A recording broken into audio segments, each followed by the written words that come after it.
नमस्कार, आप देख रहे हैं राष्ट्र प्रथम और मैं हूं आपके साथ में शोभित पाठक। तो करते हैं महत्वपूर्ण सुर्खियों पर। मलबा आने से बंद हुआ गंगोत्री हाईवे, लगातार गिर रहे हैं पत्थर। जिला पंचायत अध्यक्ष, उपाध्यक्ष और सदस्यों का शपथ ग्रहण समारोह आज, सीएम धामी होंगे शामिल। अपने dream project Sonprayag Kedarnath ropeway परियोजना की समीक्षा करेंगे प्रधानमंत्री मोदी। उत्तराखंड में एनआईओएस से डीएलएड करने वाले प्रशिक्षित भी हो सकते हैं शिक्षक भर्ती में शामिल। और इस बार भी सैनिकों के साथ दिवाली मनाएंगे प्रधानमंत्री मोदी, 21 को जाएंगे केदारनाथ। अब खबरें विस्तार से। उत्तराखंड में आज मौसम साफ बना हुआ है, वहीं पहाड़ी इलाकों में भूस्खलन नहीं थम रहा है। सुबह गंगोत्री हाईवे बदरकोट के पास मलबा आने से वो बंद हो गया था। हाईवे पर लगातार पत्थर गिर रहे हैं, जिसके चलते इस मार्ग पर वाहनों की आवाजाही नहीं हो पा रही। वाहनों का संचालन देवीधार और सकूरना होते हुए कराया जा रहा है। वहीं तीर्थयात्रियों को भी रास्ते पर आने से मना किया जा रहा है। बीआरओ की टीम रास्ते को खोलने में जुटी हुई है। बद्रीनाथ धाम की ऊंची चोटियों पर बर्फबारी होने के साथ ही बद्रीनाथ धाम में बारिश हुई, जिससे यहां कड़ाके की ठंड पड़ रही है। इसके अलावा हेमकुंड साहिब, फूलों की घाटी, रुद्रप्रयाग, लाल माटी सहित ऊंचाई वाली क्षेत्रों में भी बर्फबारी हुई। बर्फबारी से निचले क्षेत्रों में भी ठंडक बढ़ गई है। बद्रीनाथ धाम में बर्फबारी होने के कारण ठंड बढ़ने से तीर्थयात्री अपने कमरों में ही दुबक गए।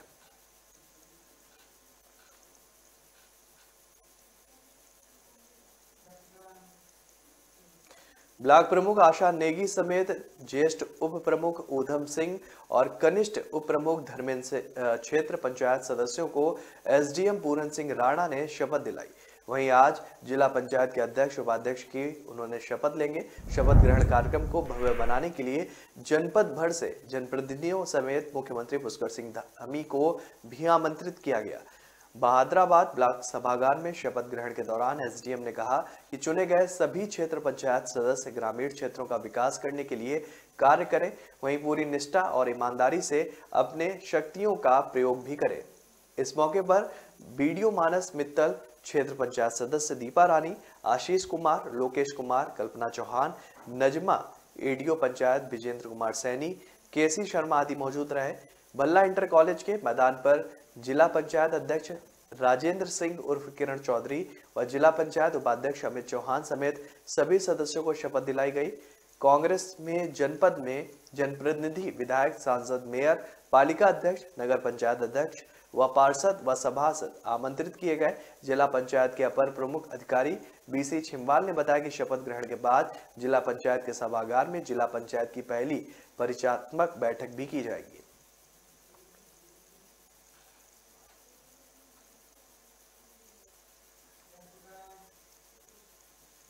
प्रधानमंत्री नरेंद्र मोदी केदारनाथ पहुंचकर सोनप्रयाग केदारनाथ रोपवे की समीक्षा करेंगे। 13 किलोमीटर लंबे रोपवे निर्माण को प्रधानमंत्री अपने ड्रीम प्रोजेक्ट में शामिल उन्होंने किया है। सोनप्रयाग से केदारनाथ तक जिस क्षेत्र में रोपवे बनेगा उसकी वीडियोग्राफी भी की जा चुकी है, जिसके जरिए प्रधानमंत्री को इस पूरी परियोजना के बारे में जानकारी दी जाएगी।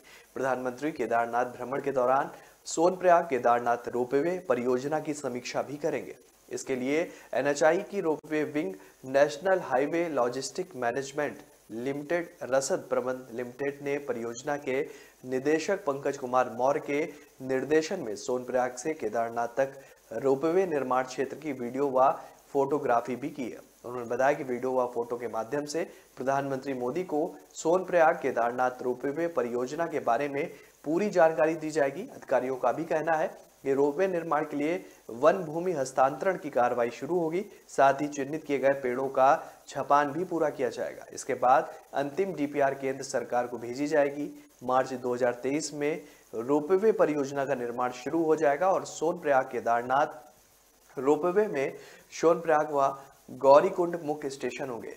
चीरबासा व लिंचोली को टेक्निकल स्टेशन के रूप में संचालित किया जाएगा। यह दोनों स्टेशन आपातकाल में प्रमुखता से उपयोग में लाए जाएंगे।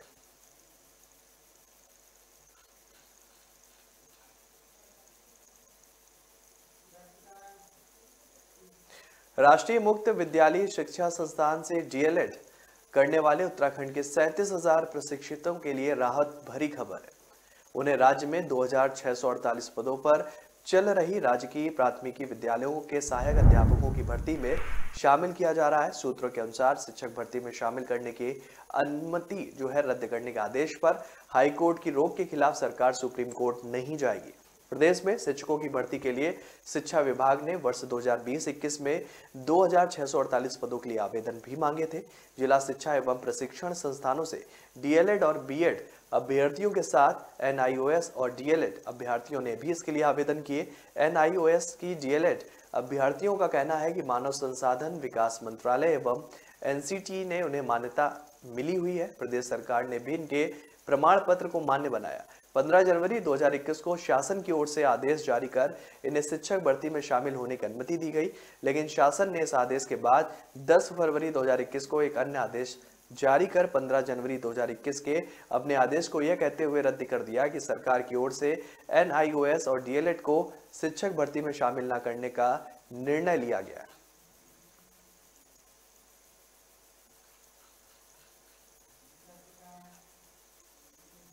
बीते 8 साल की तरह इस बार भी प्रधानमंत्री नरेंद्र मोदी सैनिकों के साथ दिवाली मनाएंगे और इस क्रम में प्रधानमंत्री केदारनाथ जाएंगे। सैनिकों के साथ दिवाली मनाने से पूर्व प्रधानमंत्री केदारनाथ और बद्रीनाथ का दर्शन भी करेंगे। प्रधानमंत्री संभवतः सीमांत गांव माड़ा का दौरा कर वहां के स्थानीय लोग और सेना के जवानों से सीधा संवाद भी करेंगे।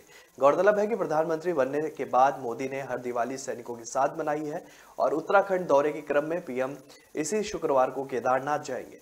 यहां सबसे पहले केदारनाथ में चल रहे विकास योजनाओं की समीक्षा करेंगे और इसी दिन केदारनाथ का दर्शन करने के बाद पीएम बद्रीनाथ के लिए रवाना होंगे। शुक्रवार की रात बद्रीनाथ में बिताने के बाद पीएम शनिवार को तड़के बद्रीनाथ का दर्शन करेंगे। दर्शन के बाद पीएम बद्रीनाथ मास्टर प्लान के तहत किए जा रहे कार्यों की समीक्षा करेंगे। पीएम इस दौरान चीन सीमा से सटे भारत का आखिरी गांव कहे जाने वाले माड़ा भी जाएंगे। बद्रीनाथ से महज 3 किलोमीटर दूर इस गांव में पीएम की योजना स्थानीय लोगों और जवानों से संवाद करने की है।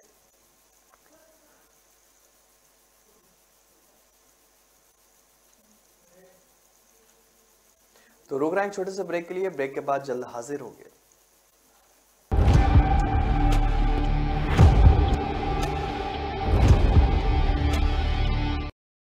हर चीज का भाव बढ़ गया है। दूध 5 रुपए से, सेब 30 रुपए से, पेट्रोल का भाव तो बीपी बढ़ा देता है। इस टॉमी का भी भाव बहुत बढ़ गया है।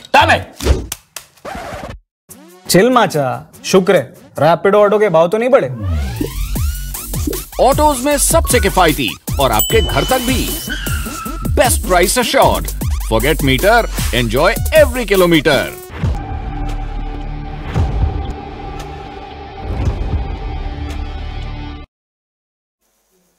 ब्रेक के बाद फिर स्वागत है आपका। रुक करते हैं आगे की खबरों पर। उत्तराखंड के अल्मोड़ा जिले मुख्यालय स्थित बीएसएनएल कार्यालय में सोमवार देर रात आग लग गई। दमकल के 2 वाहनों ने घटनास्थल पर पहुंचकर आग बुझाई।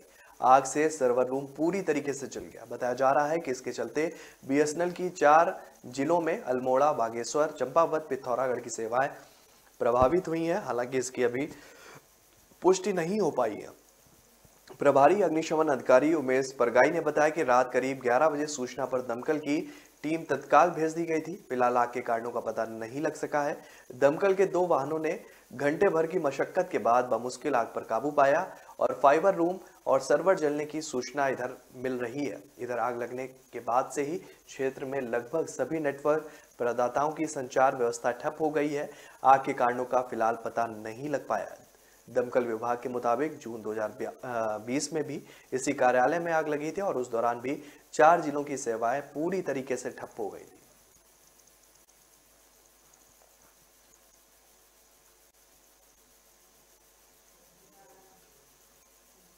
अपर मुख्य सचिव राधा रतूड़ी ने यूपी पुलिस की कार्यप्रणाली पर सवाल खड़े किए हैं। सोमवार को कानून व्यवस्था की समीक्षा बैठक के बाद प्रेस वार्ता में कहा कि आपराधिक मामलों का निस्तारण सही ढंग से होना चाहिए। किसी भी निर्दोष को भी नहीं पकड़ना चाहिए।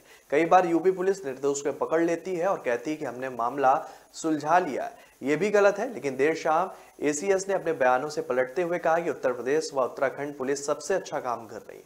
कई आपराधिक मामलों में दोनों राज्यों की पुलिस मिलकर काम कर रही है और उसका खुलासा भी कर रही है। बड़े बड़े अपराधी पकड़े भी जा रहे हैं। सचिवालय स्थित मीडिया सेंटर में प्रेस वार्ता में एसीएस ने कहा कि प्रदेश में आपराधिक घटनाओं को लेकर सरकार और स्वयं मुख्यमंत्री ने चिंता की है। सीएम ने निर्देश दिए हैं कि प्रदेश में इस तरह की घटनाएं नहीं होनी चाहिए। उन्होंने कहा कि क्राइम का निस्तारण सही ढंग से होना चाहिए। आपराधिक घटनाओं में किसी निर्दोष को नहीं पकड़ना चाहिए। कई बार यूपी पुलिस निर्दोष को पकड़कर यह कहती है कि हमने मामला सुलझा लिया। ये भी गलत है। यदि निर्दोष को सजा देंगे तो उससे 99 और अपराधी पैदा होंगे। अपराध की सही तरीके से विवेचना कर दोषियों को ही सजा मिलनी चाहिए। एक सवाल के जवाब में उन्होंने कहा कि अपराधियों के हौसले बुलंद होने का बड़ा असर मीडिया की रिपोर्टिंग भी है। यदि मीडिया में यह बात जाती है कि अपराधों पर तत्काल कार्रवाई हो रही है तो अपराधी डरेंगे।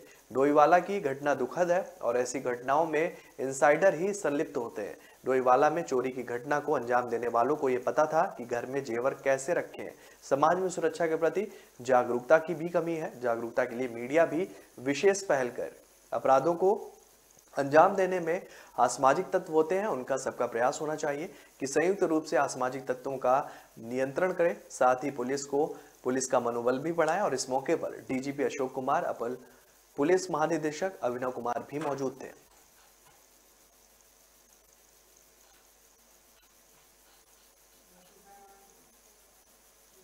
यूपी पुलिस को लेकर उत्तराखंड की अपर मुख्य सचिव गृह राता रतूड़ी के बयान को लेकर प्रदेश पुलिस ने यानी कि उत्तर प्रदेश पुलिस ने आपत्ति जताई है। उत्तर पुलिस महानिदेशक कानून व्यवस्था प्रशांत कुमार ने रतूड़ी के बयान को गैर जिम्मेदाराना बताया और उनसे सवाल किया है क्या उनकी नजर में न्यायालय से सजा पाने वाले मुख्तार अंसारी, विजय मिश्रा या खनन माफिया 1 लाख का वांछित जफर और ऊधम सिंह नगर का वांछित ज्येष्ठ ब्लॉक प्रमुख निर्दोष लगते हैं। उन्होंने कहा कि किसी भी सिविल सर्वेंट को ऐसा गैर जिम्मेदाराना बयान देना शोभा नहीं देता है।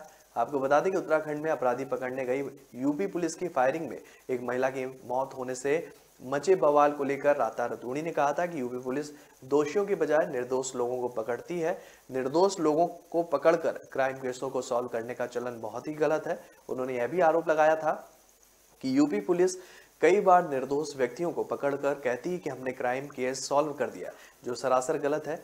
एसीएस होम जैसे पद पर बैठे एक अधिकारी द्वारा दिए गए इस तरह के बयान पर कड़ी आपत्ति जताते हुए यूपी पुलिस ने उत्तराखंड सरकार से ऐसे बयानों पर तत्काल रोक लगाने का भी अनुरोध किया है। और एडीजी कानून व्यवस्था प्रशांत किशोर ने कहा कि रतूड़ी का बयान बहुत ही आपत्तिजनक और खेदजनक है। उन्होंने कहा कि यूपी पुलिस ने अपराधियों और अपराध को रोकने का लेकर देश के सामने एक नजीर को पेश किया है और अपराध रोकने के मामले में यूपी जैसे संवेदनशील राज्य है।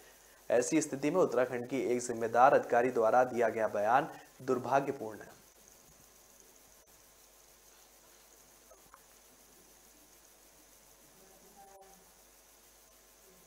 पंच केदारों में से चतुर्थ केदार रुद्रप्रयाग मंदिर के कपाट सोमवार को विधि विधान से 3 बजे शीतकालीन के लिए बंद कर दिए गए।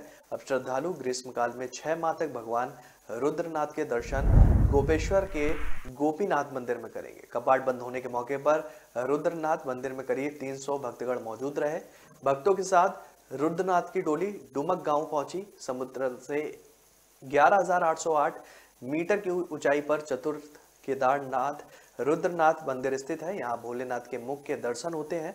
18 मई को ब्रह्म मुहूर्त में मंदिर के कपाट खोले गए थे। पूरे सीजन में रुद्रनाथ मंदिर के दर्शनों के लिए तीर्थयात्रियों के पहुंचने का सिलसिला बना रहा। तड़के ही भगवान रुद्रनाथ की विशेष पूजा शुरू हो गई थी। सुबह 9 बजे अभिषेक पूजा हुई। इसके बाद श्रद्धालुओं ने रुद्रनाथ भगवान के दर्शन किए। दोपहर में भगवान को भोग लगाने के बाद अपराह्न 3 बजे विधि विधान से मंदिर के कपाट बंद कर दिए गए और इस बार रुद्रनाथ की डोली ग्रीष्मकालीन गद्दी स्थल गोपेश्वर के लिए डुमक गांव से होकर आएगी, जबकि अभी तक सगर गांव से होते हुए डोली को ले जाया जाता था। रुद्रनाथ के पुजारी आचार्य हरीश भट्ट ने बताया कि 18 अक्टूबर को रुद्रनाथ की डोली डुमक गांव पहुंचेगी। 19 को कुंजो मेकोट गांव के गणेश्वर मंदिर और 20 को डोली गोपीनाथ मंदिर में प्रवेश करेगी।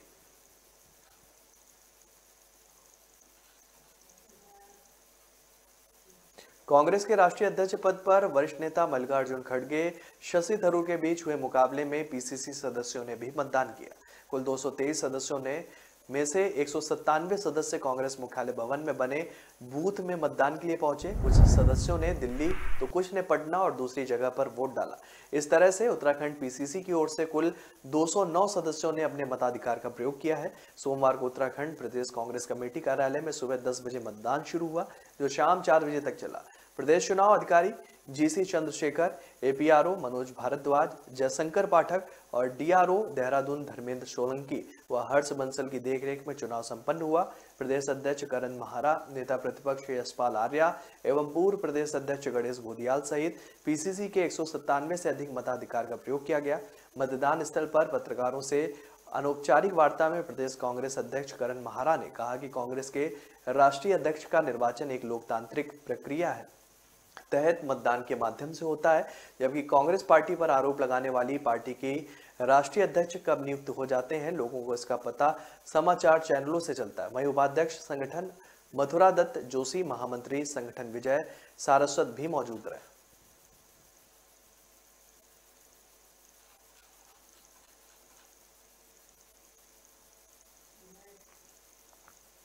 तो रुक रहा है एक छोटे से ब्रेक के लिए। ब्रेक के बाद जल्द हाजिर होंगे।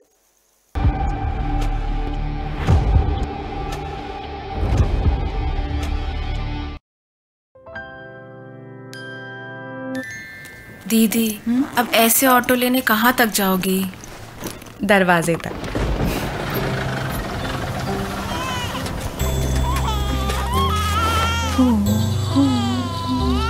जो सोचे जो चाहे वो करके दिखा दे।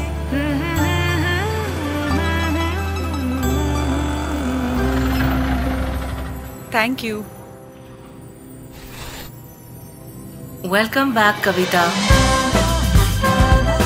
ऑटो ढूंढने की परेशानी और पुराने तरीकों की कहानी पीछे छोड़ो। उबर ऑटो से बस सोचो और चल पड़ो। उबर, बस सोचो और चल पड़ो।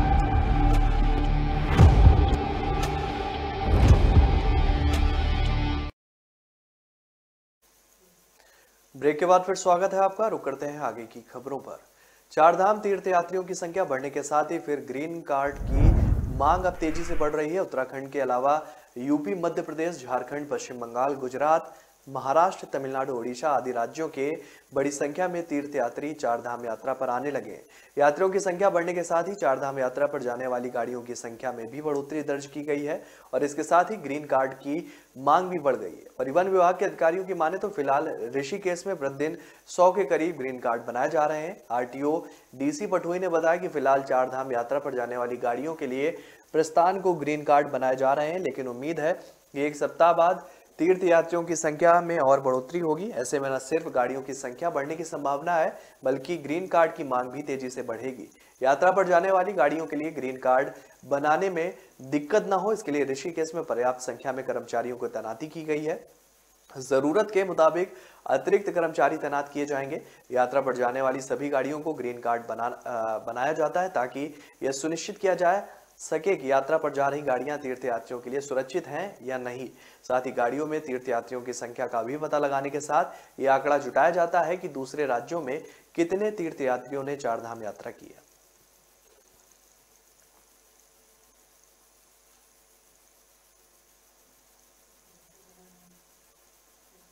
उत्तरकाशी हिमस्खलन हादसे में लापता दोनों प्रशिक्षु पर्वतारोहियों का घटना के 13 दिन बाद भी कुछ पता नहीं चला है। -25 डिग्री सेल्सियस तापमान में खोजबीन अभियान अभी भी जारी है। हालांकि निम के अफसरों का कहना है कि लापता दोनों प्रशिक्षु पर्वतारोहियों की तलाश के लिए हर संभव प्रयास किए जा रहे हैं। बीते 4 अक्टूबर को द्रौपदी का डांडा 2 चोटी पर हिमस्खलन की चपेट में आकर निम के एडवांस माउंटेनियर्स कोर्स के 29 लोग लापता हो गए थे। हादसे के बाद 27 लोगों के शव खोजकर उनके परिजनों को सौंपे जा चुके हैं। वहीं सेना में लेफ्टिनेंट कर्नल दीपक वरिष्ठ और नौसेना के नाविक विनय पवार लापता है। निम के प्रधानाचार्य कर्नल अमित विश्व ने लापता लोगों की तलाश के लिए निम और हाई एल्टीट्यूड वार फेयर स्कूल की सदस्य संयुक्त टीम ऑपरेशन में लगी हुई है। क्रेबास के साथ आसपास के संभावित क्षेत्र में हर दिन खोजबीन की जा रही है। बताया जा रहा है कि रेवास में -25 डिग्री तापमान में लापता की खोजबीन करना चुनौतीपूर्ण रहा है। धूप जाने के बाद बहुत ज्यादा ठंड होने से वहां खड़ा होना भी संभव नहीं हो पाता। बावजूद इसके टीम इस चुनौती का सामना करके रेस्क्यू ऑपरेशन जारी रखे हुए है। वहीं हादसे में लापता विनय पवार का बड़ा भाई दीपक पवार छोटे भाई का पिछला 10 दिनों से इंतजार कर रहा है, जो इंतजार करते करते घर लौट गया है। अब उसके अन्य परिजन यहां विनय को लेने पहुंचे हैं। दीपक ने बताया कि उसकी मां छोटे भाई को याद कर करके बेहोश तक हो रही है।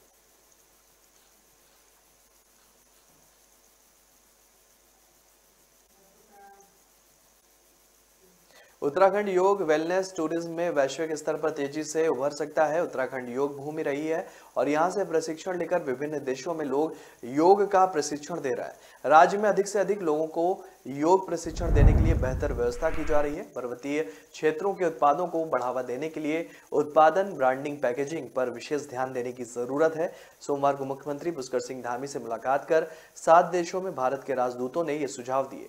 सीएम आवास पर मुख्यमंत्री से मुलाकातों में राजदूतों ने विभिन्न विषयों पर चर्चा की। इस मौके पर सीएम धामी ने कहा कि राज्य के एक जिला दो उत्पाद योजना को दूसरे देशों में बढ़ावा देने के लिए राजदूतों से सहयोग लिया जाता है। उत्तराखंड के स्थानीय उत्पादों की जानकारी दूसरे देशों के लोगों को भी हो, इसके लिए प्रयासों की जरूरत है। उन्होंने कहा कि उत्तराखंड में पर्यटन उद्योग, बागवानी के क्षेत्र में अनेक संभावनाएं हैं। मुख्यमंत्री ने सभी राजदूतों से कहा कि जिन क्षेत्रों में वे कार्य कर रहे हैं उन देशों की बेस्ट प्रैक्टिस की जानकारी उत्तराखंड शासन के अधिकारियों को दी जाए। मुख्यमंत्री ने अधिकारियों को निर्देशित किया है कि राजदूतों के साथ होने वाली बैठकों में जो भी सुझाव प्राप्त होते हैं उनका पूरा डॉक्यूमेंटेशन किया जाए और उन्हें प्रदेश उत्कृष्ट उत्तराखंड बनाने के लिए सुझाव को अमल में लाकर कार्य योजना बनाई जाए।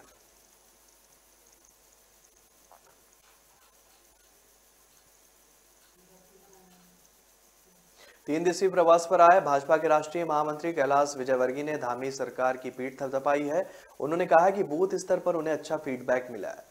सरकार ने विभिन्न घटनाओं पर तेजी से एक्शन लेकर जनता के बीच अपना भरोसा कायम किया है।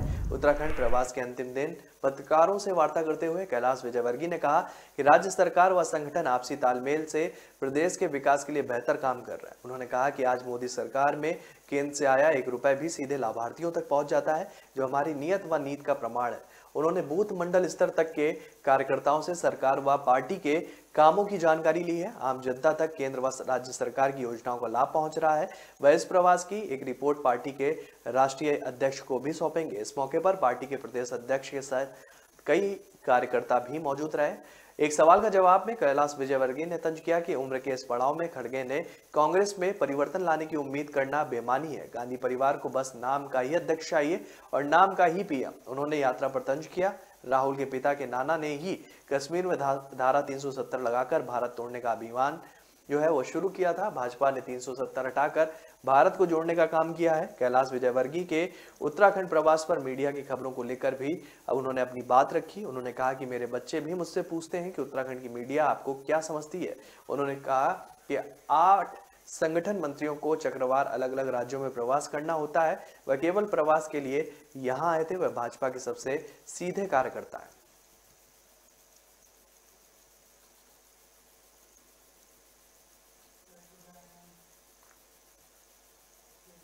प्रदेश में राजस्व पुलिस व्यवस्था चरणबद्ध तरीके से समाप्त करने के लिए सरकार ने कार्रवाई शुरू कर दी है और 6 माह के भीतर राजस्व पुलिस क्षेत्र में 6 थानों और 20 चौकियों में रेगुलर पुलिस की तैनाती कर दी जाएगी। सोमवार को सुप्रीम कोर्ट में इस मामले की सुनवाई में सरकार ने मंत्रिमंडल में लिए गए फैसले को रखा, जिस पर सुप्रीम कोर्ट ने 6 माह के भीतर रेगुलर की तैनाती करने के भी निर्देश दिए। सोमवार को सचिवालय में कानून व्यवस्था की वीडियो कॉन्फ्रेंसिंग के जरिए समीक्षा करते हुए अपर मुख्य सचिव राधा रतूड़ी ने कहा कि 6 माह के भीतर राजस्व पुलिस के कार्यों का हस्तांतरण रेगुलर पुलिस को किया जाएगा। पहले चरण में 6 थानों और 20 चौकियों में रेगुलर पुलिस की तैनाती की जाएगी। उन्होंने सभी जिलाधिकारियों व वरिष्ठ पुलिस अधिकारियों को इस संबंध में जल्द से जल्द विस्तृत प्रभाव भेजने के भी निर्देश दिए हैं। साथ ही प्रशासन को प्रोएक्टिव मोड पर कार्य करने को कहा है। उन्होंने कहा कि प्रदेश में कानून व्यवस्था के लिए पुलिस प्रशासन में हर स्तर पर अधिकारियों की जिम्मेदारी तय की जाएगी। उन्होंने उच्च अधिकारियों को अधीनस्थ स्तर पर प्रभावी निगरानी निर्देश दिए हैं। आगामी त्योहारों को देखते हुए जिलाधिकारी व पुलिस अधीक्षकों को आपराधिक तत्वों पर निगरानी, शहरों की ट्रैफिक व्यवस्था मजबूत करने व पार्किंग, आगजनी की घटनाएं रोकने, पटाखों की बिक्री के लिए एसओपी जारी करने के भी निर्देश दिए।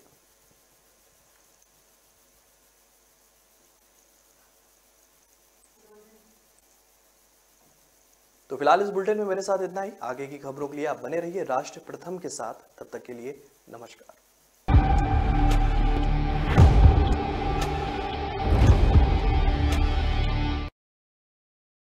वंडर मसालों की रेंज है तैयार, जिन्हें है आपके ट्विस्ट का इंतजार। अमृतसरी छोले, मेरे वाले छोले। वंडर मसाला। Amazon Great Indian Festival starting 23rd September.